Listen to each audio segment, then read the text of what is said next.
to come. With that, I would really like to welcome Minister Gregor Robertson, our Minister of Housing and Infrastructure, to tell us more for today's announcement. Thank you.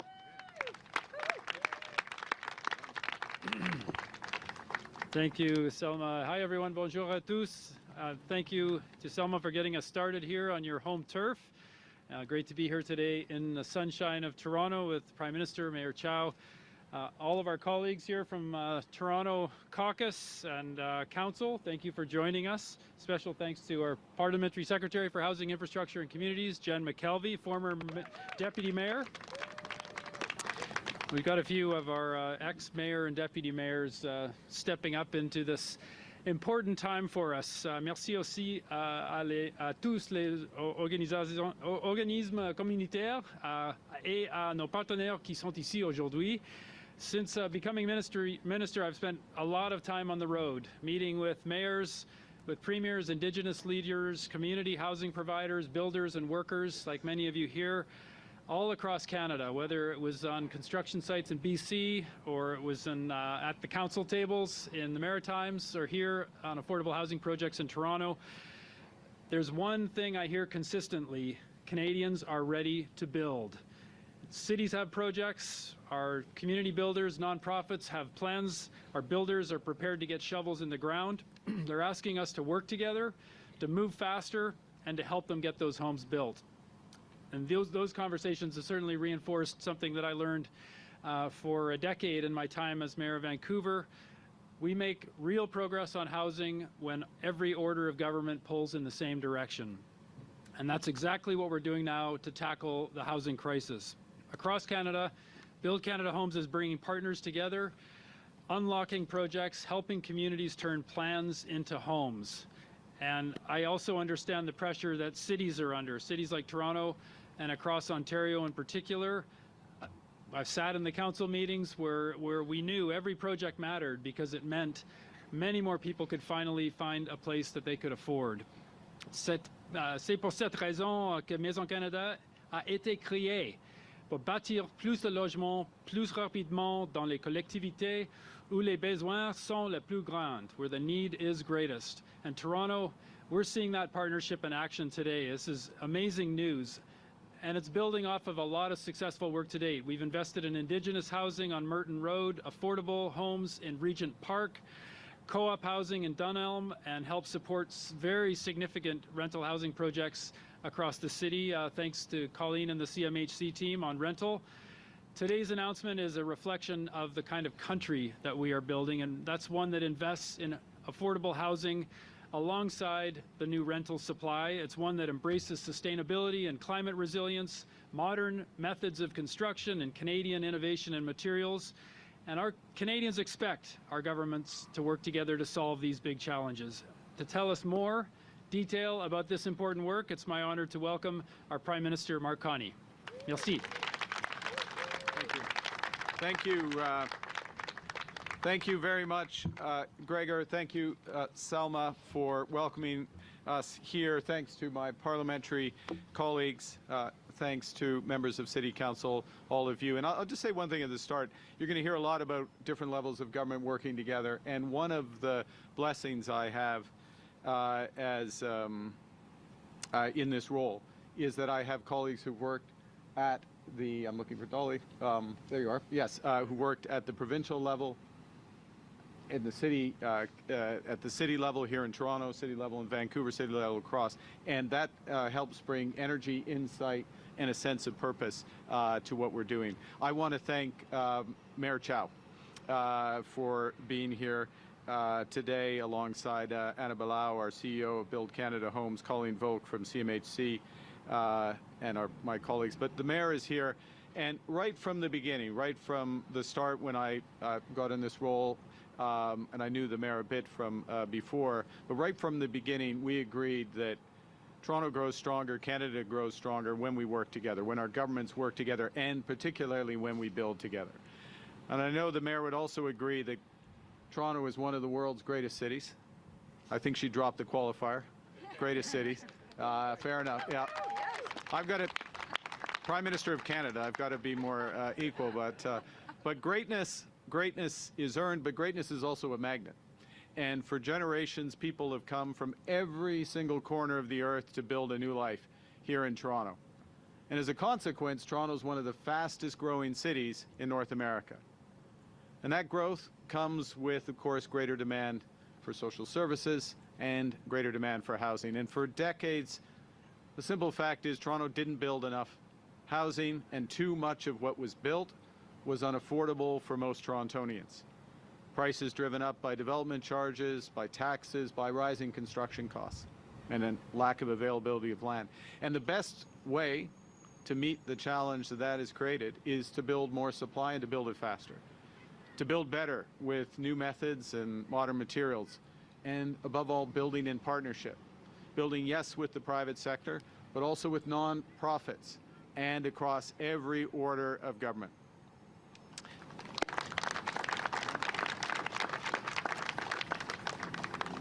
And crucial to this is to build a healthy rental market for every kind of renter. And that means, from the federal perspective, it means pulling every lever that we have and using every tool at our disposal. So before I go into more detail in today's announcement, let me just say a few words about what we've been doing to build momentum in affordable housing over the last 17 months. Just last September, less than a year ago, we started and launched Build Canada Homes, a new federal entity charged with supercharging housing construction across Canada.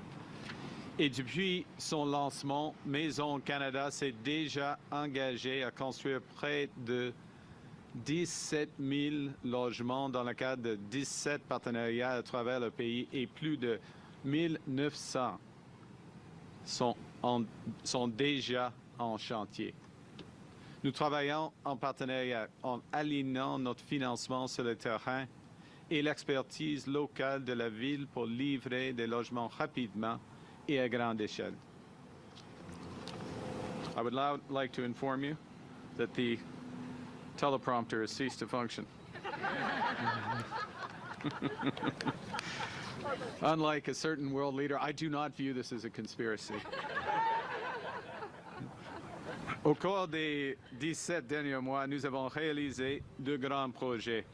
Le prix moyen d'une habitation, c'est à travers du Canada, une habitation a diminué, passant plus de 825 000 $ au début de 2022 à moins de 660 000 $ aujourd'hui. C'est une chute de 20%. La part de revenus que les Canadiens consacrent au remboursement de leurs prêts hypothécaires a atteint son niveau le plus bas depuis près de 4 ans. Et le rapport entre le loyer demandé et le revenu est à son plus bas niveau depuis plus de 2 ans.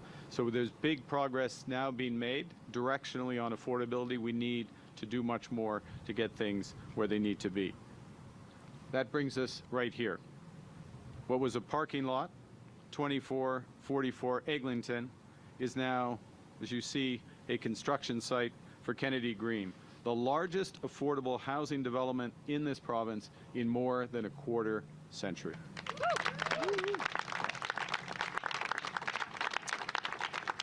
And Kennedy Green's backed by $289 million in financing from the Canadian government, but it's happening not just because of the money, but because we're building together, and that's what partnerships can do. Just 4 months ago, Mayor Chow and I stood with Premier Ford to announce a new partnership between the federal government and the government of Ontario, one that's cutting taxes and fees on new homes in this province that can mean up to a reduction of $200,000. In June, through that partnership, the City of Toronto secured $1.5 billion to cut residential development charges by 40 to 60%. And that partnership is also building the transit that neighborhoods need, to cut commute times, to connect people to their jobs, their schools, and their homes. New transit that includes the new Waterfront East Line that will serve more than 150,000 people and in and of itself enable 75,000 new homes. That includes expanded all-day GO service across Greater Golden Horseshoe and rapid transit that reaches deeper into the city than ever before, from the Ontario line to, you guessed it, the Scarborough subway extension. Partout au pays, avec nos partenaires, nous travaillons avec nos partenaires pour bâtir des communautés fortes. Des partenariats qui nous permettent de lutter contre la crise de logement sur tous les angles. Nous renforçons la manière dont ce pays bâtit, afin qu'un logement et la belle vie qu'il offre soient à la portée de chaque Canadien et Canadienne. So, to today, I'm proud to announce a new housing agreement between the Government of Canada and the City of Ontario. Or, sorry, the City of Ontario. It's a takeover. I don't know, I've got Ford on my mind, you've got the City of Toronto. Government of Canada, City in Toronto. Let's put this in context. Over the next 3 years, the Government of Canada will invest $2.7 billion. And by the way, that $2.7 billion, that's distinct from what I talked about earlier, that $1.5 billion. We will invest $2.7 billion to build more than 18 housing projects across this city. We're starting by creating more than 5,600 new rental homes that a broad range of Torontonians can afford. North of 1,800 of those homes will be deeply affordable, supportive, or rent controlled. Thank you. And we're moving fast. You see the shovels behind me. We will have shovels in the ground on 80% of this portfolio. That means more than 4,500 homes by the end of this year. Yeah.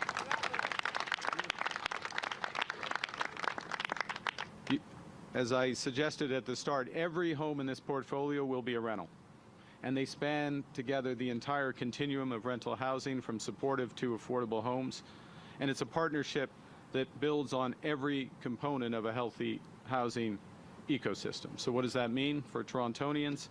It means at Scarborough, at 158 Borough Drive, hundreds of families, seniors, and essential workers will have a home in the heart of the community on the rise, beside the Civic Center and the Town Center and the new Scarborough Center Station. That's right, coming to you.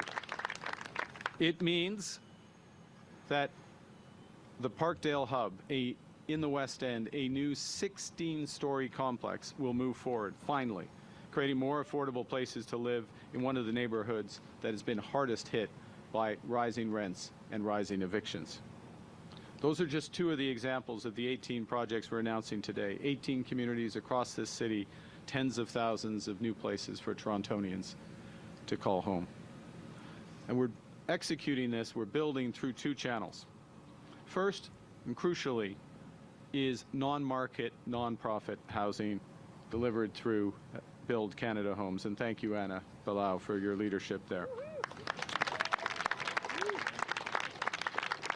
Specifically, the federal government is investing more than $310 million to advance 9 projects on city-owned land, nearly 1,900 homes, more than 700 meeting the strict definition of affordable housing. That means that rent will cost less than 30% of a household's pre-tax income. All of these projects had been approved in the past. All of these projects were ready to build, many of them for a long period of time. All of them were stalled for want of financing until today, Canadian government putting up the capital to get them built, and the City of Toronto contributing one of the most valuable resources a city can offer to improve a project's affordability, which is public land.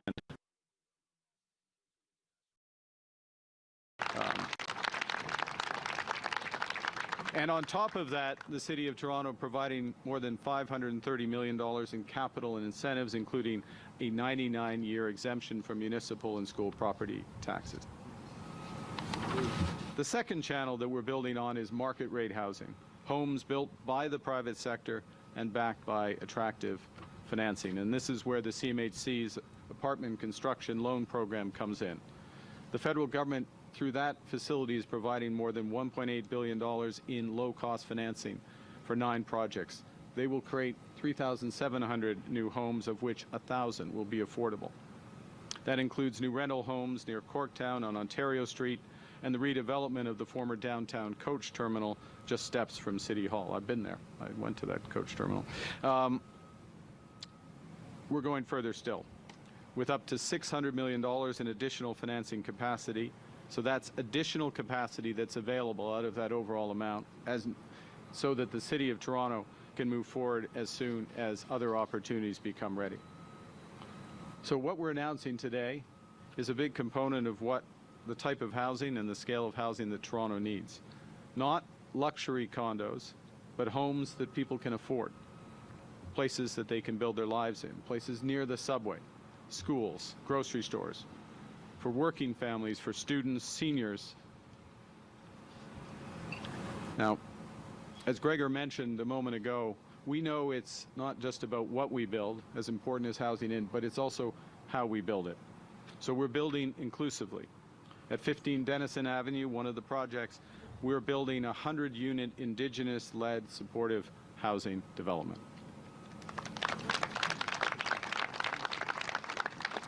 We're building in solidarity with union workers. The portfolio alone will support over 2,100 jobs every year during construction. And we're building sustainably. You take the project on Dundas Street West, where there was a parking lot, we're building a state-of-the-art housing development with mass timber construction, geothermal energy, low-carbon design strategies. Above all, we're building Canadian, with Canadian steel, Canadian lumber, Canadian workers.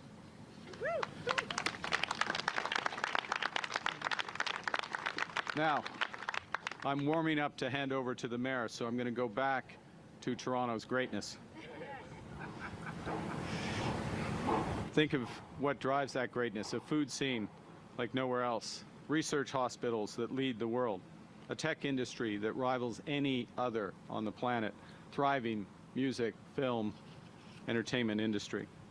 But the fundamental greatness of Toronto comes from its people. And the fact is that too many Torontonians have been struggling to afford their rent. Today's announcement is a big part of changing that. By building at scale across the entire rental continuum, we're making Toronto a model. Strong communities, safe communities, communities that people can afford.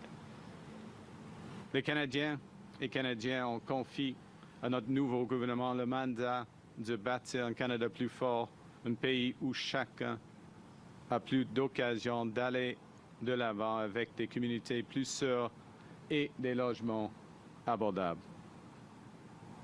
We're building Scarborough strong, Toronto strong, and Canada strong for everyone. And we're just getting started. And with that, I would like to introduce Her Worship, the Mayor of Toronto, Olivia Chow.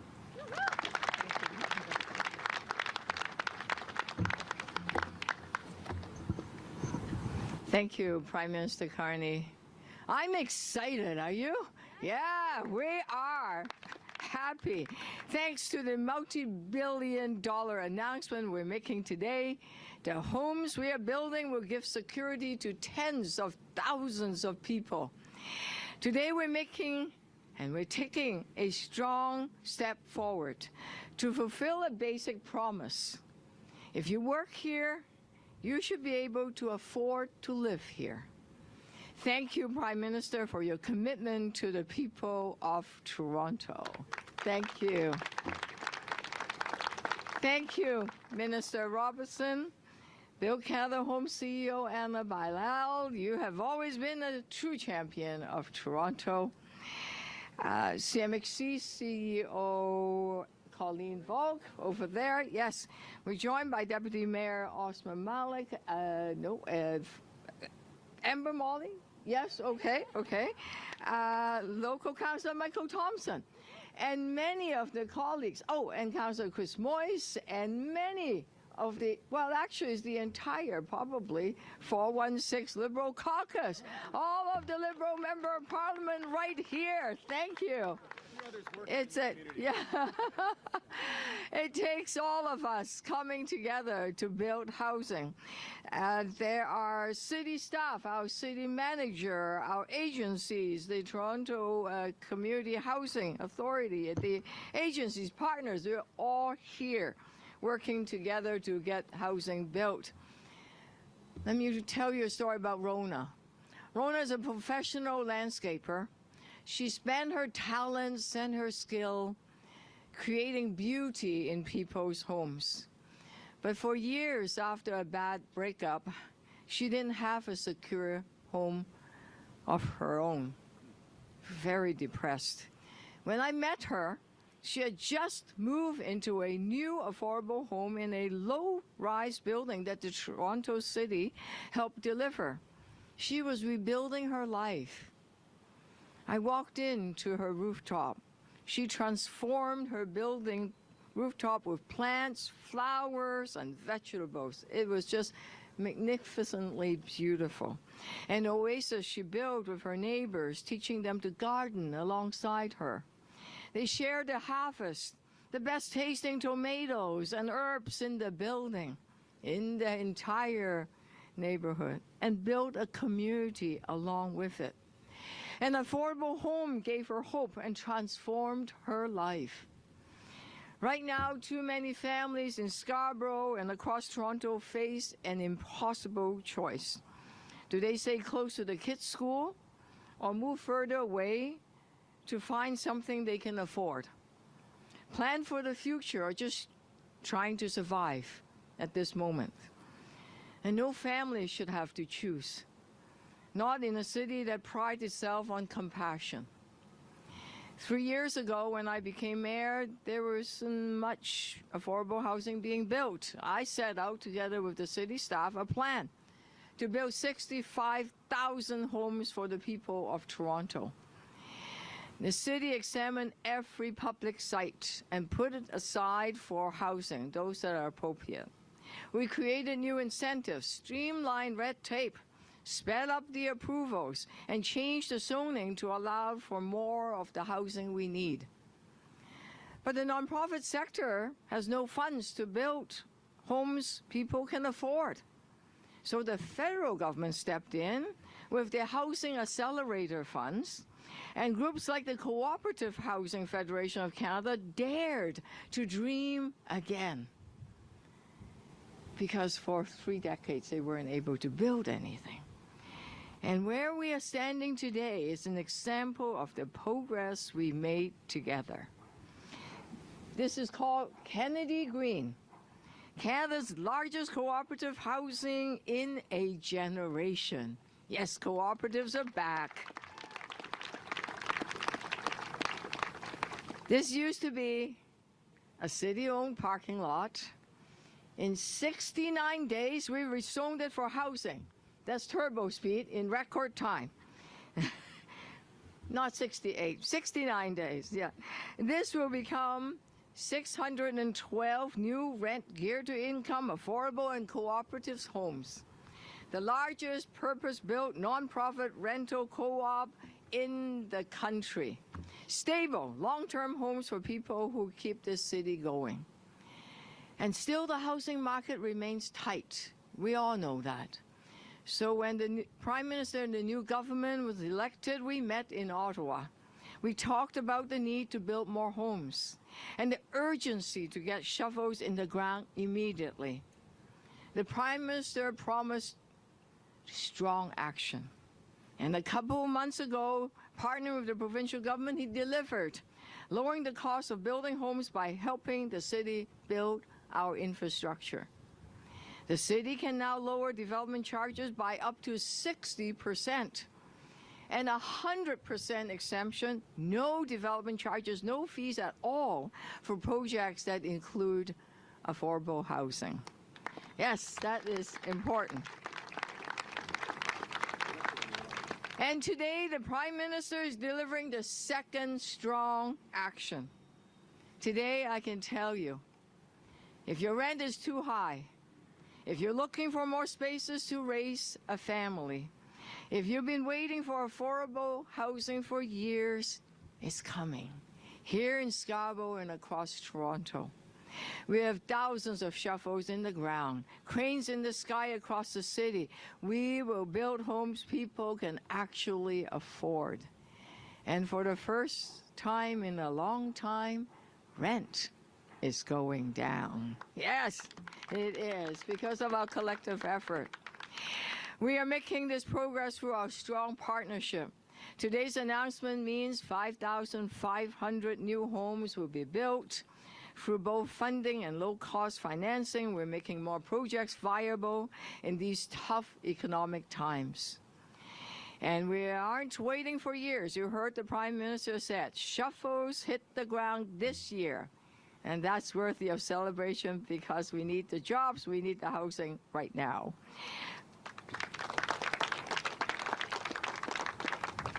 We're moving with urgency because people running out of rent money at the end of the month cannot wait. Couples delaying having children because of high housing costs cannot wait either.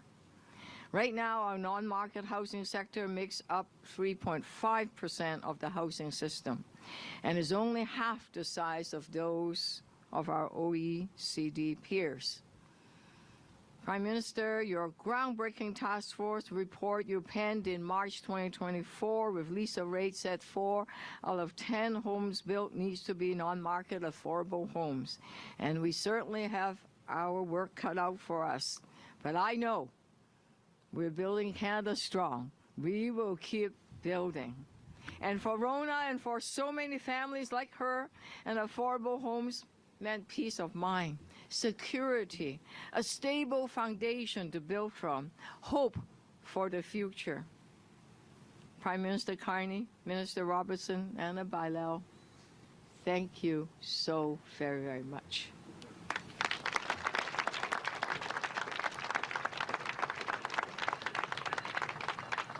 All right, when the GO train passes, we will now begin our press conference. Please state your outlet and your name. Alors, on va commencer notre conférence de presse. S'il vous plaît, dites votre nom et votre média. Vas-y. OK, vas-y. Should I go? Yeah, go ahead. Hello, Prime Minister Mal Hamid with the Canadian Press.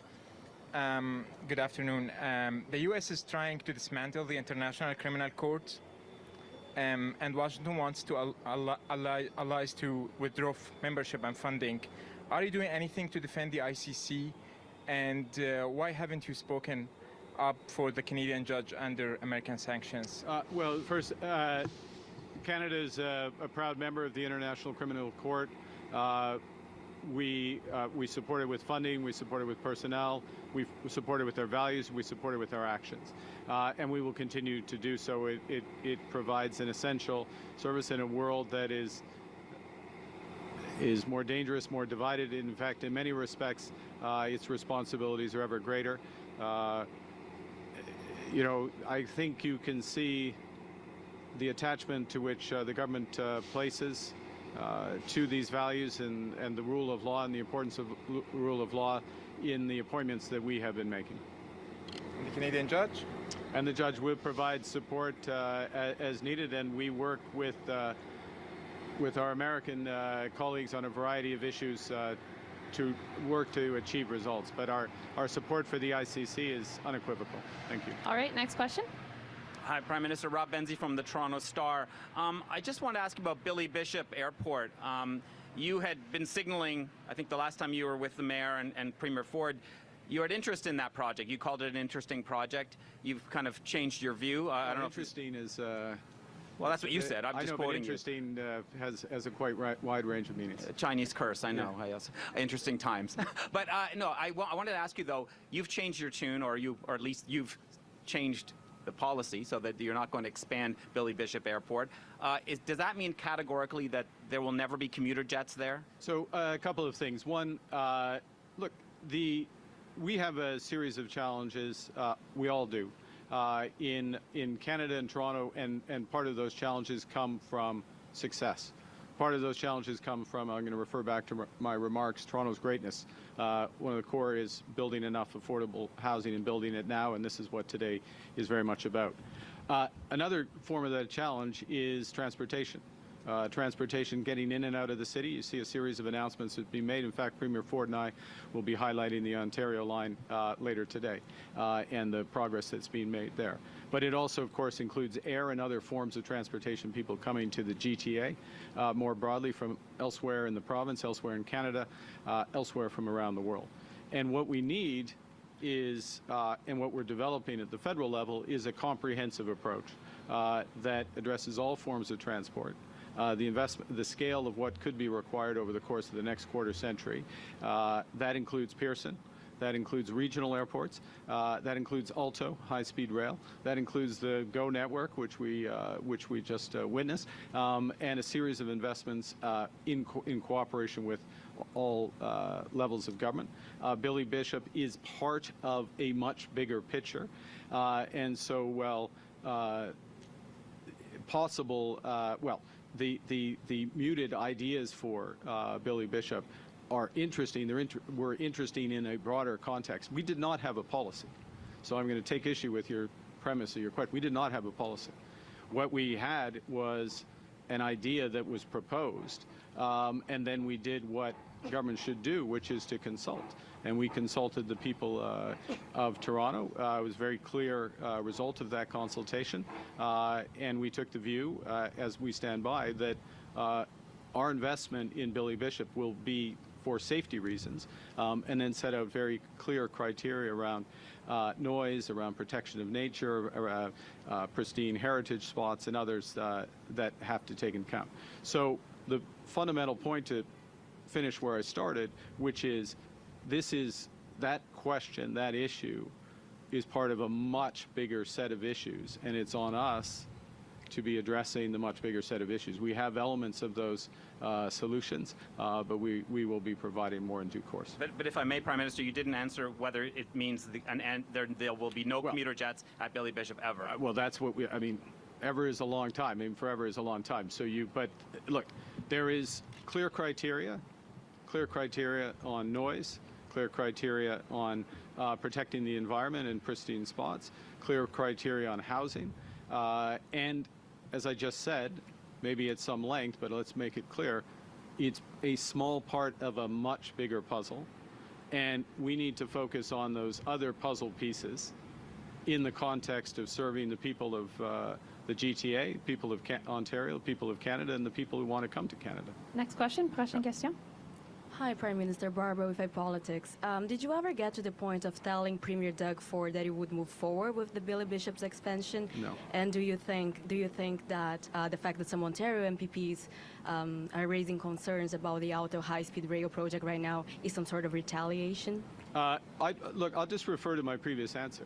There is a bigger set of issues that are the product of success of Toronto, success of Ontario, success of Canada, which is that there is a demand for more and more. And we can see, you can never predict exactly with certainty, but we can see that those demands will continue to increase for transportation. So we need a comprehensive, a holistic solution to air those in public and the components of those solutions. That's what the government's doing.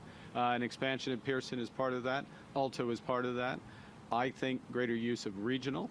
Billy Bishop is not a regional. Regional airports could be part of that. The investments we're making in GO Train is part of that as well. So we look at it in the round. All right. Next question. Prochaine question. Appreciate it. Hello, Prime Minister. Nathaniel Dove from Global News. I have a non-Billy Bishop question for you. Congratulations. The British Prime Minister, Andy Burnham, said that FIFA President Gianni Infantino is the wrong person to lead football. He spent a lot of time with Mr. Infantino recently at the World Cup. Do you think he should lead FIFA? And if not, who else would you support? Victor Montagliani, Canadian FIFA Vice President. Okay. Well, the first thing is that I want to pay tribute. I'm going to answer your question, but I want to take the opportunity to pay tribute to the mayor, pay tribute to the premier, pay tribute to the first responders, all the volunteers who made the World Cup here such a success. It was absolute knockout success in Toronto.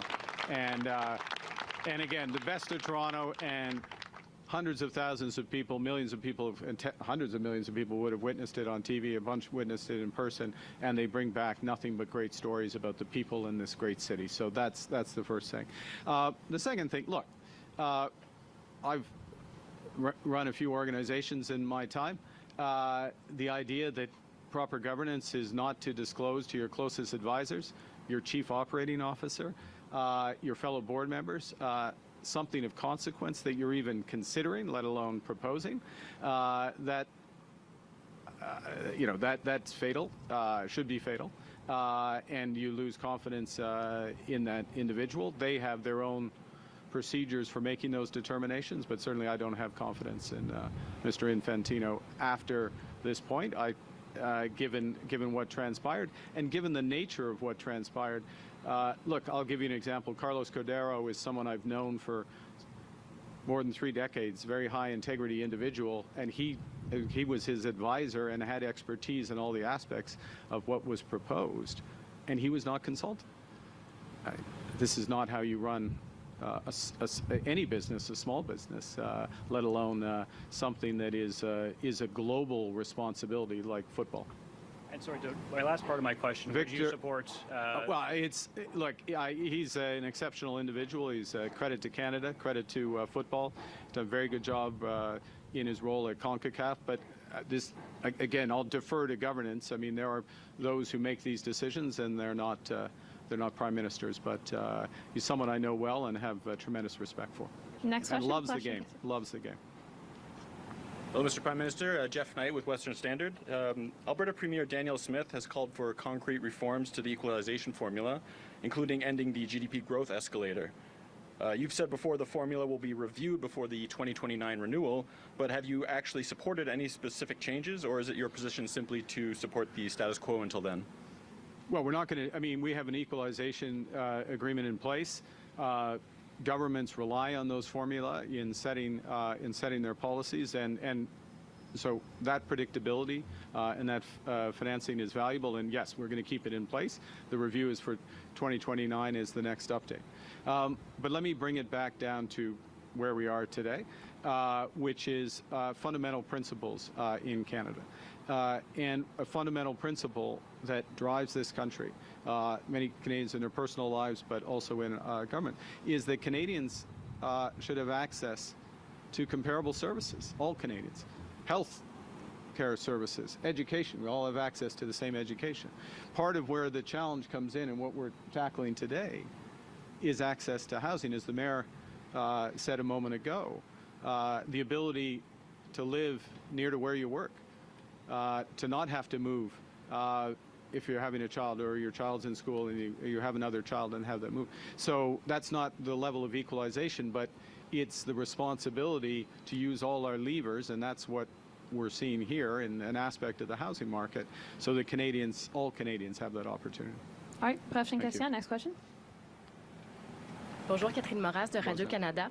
Mes questions portent sur les négociations commerciales avec les Américains. On est à 14 jours de nouveaux tarifs et les négociations ne semblent pas vraiment faire de progrès concrets. À quel moment, à votre avis, on doit changer de stratégie et durcir le ton? Ouais, le ton est assez dur. On va faire tout ce qui serait nécessaire dans la possibilité, s'il n'y a pas un accord, le 19 août. Mais on verra. Il y a des négociations qui sont en train. M. Leblanc est là, notre négociatrice en chef, Mme Charette, était là maintenant, les deux à Washington. J'ai eu des conversations avec les Américains moi-même. Alors, mais c'est une négociation et ce n'est pas le moment de changer. On a du temps, on a des vraies négociations, des négociations constructives sur plusieurs enjeux. Mais le temps de durcir, ce sera s'il y a le moment sans un accord avec les Américains. Oui. Puis, est-ce qu'un système de quotas sur les exportations d'aluminium et d'acier est envisagé pour réduire les tarifs? Il y a le Canada, nous croyons dans le libre-échange et de respecter nos engagements. Cela dit, avec des menaces tarifaires, nous avons des options. c'est pas le moment, je viens de le dire, c'est pas le moment de déclencher les options, mais on a des options, oui. Prochaine question. Merci. Next question. Hi. Thank you. Hi, Prime Minister. Laura Stone, Globe and Mail. On the trade front, we understand that there have been detailed discussions on steel and aluminum tariffs, but significantly less on autos. So would you accept a deal that punts auto tariffs to the more extensive USMCA negotiations next year? Canada's been very clear. We want all 232s addressed, all strategic sectors, which, for clarity, But it's not being well, you discussed. don't know that. You don't know that. I know what's being discussed. I'm part of those discussions, so Canada's position is as I just stated, and that's what we say in the room. Prochaine question. Next question. Irek Çakır with Turkish Voice of Canada. Thank you, Prime Minister. So your today's announcement is not only about the houses that's going to be built here. It's also about the people who's going to live in it and who's going to pay for it, right? So you mentioned how this city became the greatest with migration. I'll give you educational and professional capacity of a specific cohort. Approximately 88% completed post-secondary education, 56% holding a bachelor's degree, 21% master's degree, 5% a PhD, and 6.7% a college diploma. Remarkable, right? So this group includes engineers, healthcare professionals, teachers, academics, IT specialists, experienced business and finance professionals. They are currently employed across Canada in key sectors, and I'm talking about 6,000 plus Turkish nationals whose temporary work permits TS 2023 are expiring.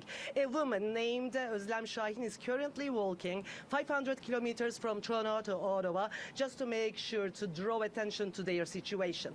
Does your government know how many of those individuals are productively employed and care about the existence and continuation of this kind of new but also well-settled workforce that is also growing roots with their kids in Canada? So thank you for that, and let me be clear that the woman's situation you referenced, the 6,000 others, or the other people in this situation, regardless of where they've come from to this country, who are working, who are settled. Perhaps they have a family here and the children in school. We took steps a few months ago to take a number of those individuals who'd been in those situations for a long period of time and would be on a pathway ultimately to greater permanent residency, to move them towards that pathway, which meant that they're able to stay. We continually look at this.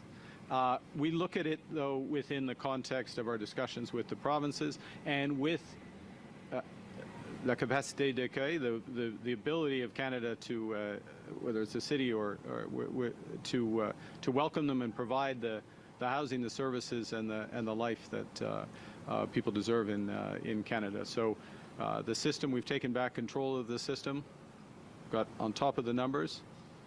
I can give you them all. I can almost have as long as your preamble to your question going through the numbers, but you've got people standing behind you. And now working towards getting at a more sustainable process from there. So we're working on it. All right. Last question. Dernière question. No, we need to ask. I'll make it quick. Good afternoon, Prime Minister. David Lau with CBC National News. We're now 2 weeks from President Trump's threatened 50% tariffs on Canadian goods. How likely is it that you'll be able to fend those tariffs off? We're in the middle of negotiations, and the Minister LeBlanc, Janice Charette, who's our chief negotiator, are in Washington, as Ambassador Wiseman, obviously there in a series of meetings related to this. I'm very involved in this as well, and we'll see. But I'll refer back to my previous answer in terms of the scope of what Canada wants to move forward on, which is across all strategic sectors, including the specific question from Ms. Stone, I think, was about autos as well, and that very much at the core of what we're talking about. Thank you. Dernière question. Last question. Hi, Prime Minister Carney. I want to ask about the spying charges in Belgium. Have you explained to the authorities in Belgium and NATO allies about how the government proceeds and meets the security risk? That is my first question. And I think, do you think these security screening process for the international staffer need to be reformed? Can you explain? Well, the first thing is anytime you have a situation you should take stock and take lessons from this. The second thing is, look, it's an active investigation, so I'm limited in what I can say. The only thing I would add cryptically is that the Canadian officials have been involved from the start. Draw your own conclusions. Thank you. Thank you so much. That concludes our press conference.